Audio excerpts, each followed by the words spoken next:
howlgalkan oo bilowday labadii habeenimo ee saqda dhexe ayay ciidamadu ka fuliyeen xaafado ka tirsan degmada Hodan oo ay ka mid ahaayeen carwadii hore ee Taleex xaafada African Village iyo Albaraka waxaana ujeedka howlgalkani ahaa baadigoobka maleeshiyaadka dilalka qorsheysan ka fuliya gudaha magaalada Muqdisho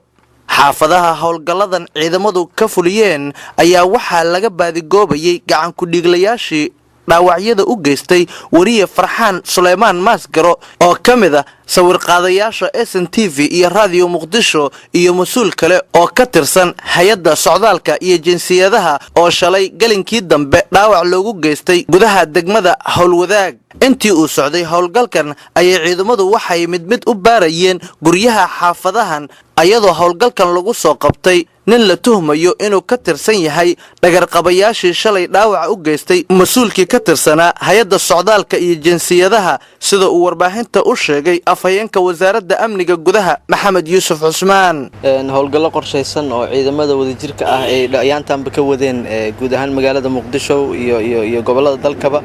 ayaa howlgal qorsheysan oo xalay ay qaadeen ciidanka wadajirka ee amniga ka shaqeeya oo ka dhacay degmada Hodan gaar ahaan xaafadda loo yaqaan African Village xaafadaas oo ah maxaa la yiraahdaa meel aan ka helnay xog warbixin ah in ay ku nool yihiin qaar ka tirsan kuwii dhibaatooyinka ugu dambeeyay bariyahan u geysanaya shacabka iyo suxufiyiinta ku dhaqan magaalada Muqdisho ugu dambeeyay wariyihii ka tirsanaa wasaaradda warfaafinta lagu magacaabay Farxaan oo halkaas ay ku dhaawaceen kooxda gumaadka ummadda Soomaaliyeed ururka gumaadka ummadda Soomaaliyeed ee ugus sidoo kale shalay ugu dambeysayna sargaal ka tirsan immigrationka ama waaxda socdaalkana ay dhaawac ugu geysteen degmada Howlwadaag dabagal iyo baadhis dheer oo ciidanka amniga ay sameeyeen kadib ayaa waxaa soo baxay tuhumo ah inay qaarkood ku nool yihiin ama ay degan yihiin warbixinna shacabkan ka helnay xaafadda African Village ee degmada Hodan sidoo kale afhayeenka ayaa shacabka uga mahadceliyay kaalinta ay ka geysanayaan sugidda ammaanka iyo wada shaqaynta kala dhaxaysa hay'adaha ammaanka asagoo sidoo kale amaanay doorka wasaaradda warfaafinta ee ay kaga qayb qaadato howlgallada caynkan ah sidoo kale waxaan rabaa inaan uga mahadceliyo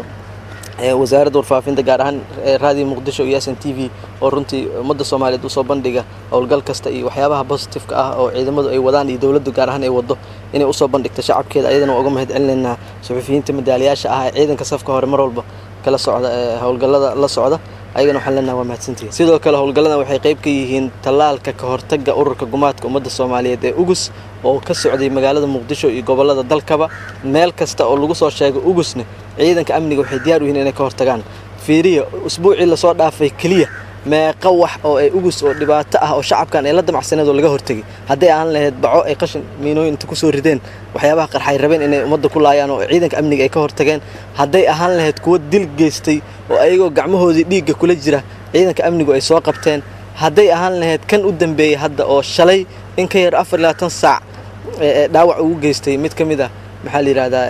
mas'uuliyiinta hay'adda socdaalka ee haddana raba inuu African Village inta ku dhunto ku nabad galo ciidanka amnigu soo hurdo ay dhigta soo qabteen haday ahaan lahayd baabuur iyo gaadiid la rabay in magaaladan lagu dhibaateeyo dadka shacabka lagu dhibaateeyo oo ciidanka amniga xog iyo xuraan ay heleen ay ku soo qabteen sidaas marka wada shaqaynta u socotaa hay'adaha amniga dawladda Soomaaliya oo kaashanaya ciidamada nabad ilaalinta midowga Afrika ee AMISOM ayaa waxay laba jabaareen howlgallada ka dhanka ah maleeshiyaadka kooxda Al-Shabaab ee ku dhuumaalaysanaya gudaha magaalada Muqdisho